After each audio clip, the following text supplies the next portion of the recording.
Beaucoup de religions enseignent que Dieu condamne les méchants à souffrir éternellement après la mort. Elles espèrent que la peur de ces tourments les retiendra de mal agir. Mais est-ce que Dieu punit vraiment les gens après leur mort?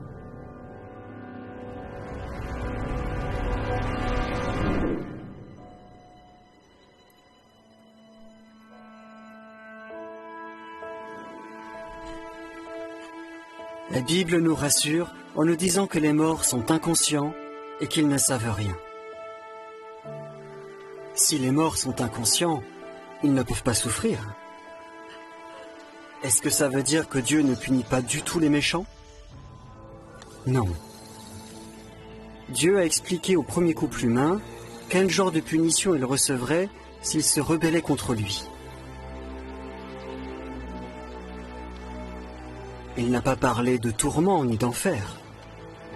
Il a simplement dit « Vous mourrez à coup sûr ». Et après avoir été expulsés du jardin d'Éden, c'est exactement ce qui est arrivé à Adam et Ève. Ils sont morts et sont devenus poussière. La Bible dit qu'une fois mort, on n'est plus coupable de ses erreurs passées, car celui qui est mort a été acquitté de son péché.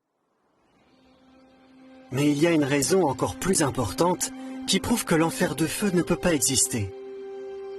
La Bible nous dit « Dieu est amour ». Est-ce qu'un Dieu d'amour pourrait vraiment exiger que des pécheurs soient tourmentés, et en plus pour l'éternité?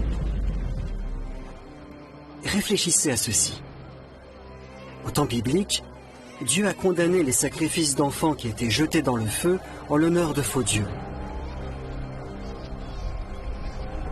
Il a dit que de tels actes cruels ne lui étaient jamais venus à l'idée. La simple idée d'une telle brutalité nous révolte parce que nous avons été créés à l'image d'un Dieu d'amour qui pardonne volontiers.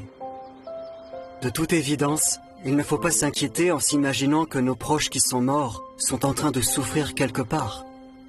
La Bible dit qu'ils sont en paix, qu'ils ne souffrent plus. Mais pourquoi les bons meurent-ils? Que leur arrive-t-il quand ils meurent? Y a-t-il un espoir pour nos proches qui sont morts?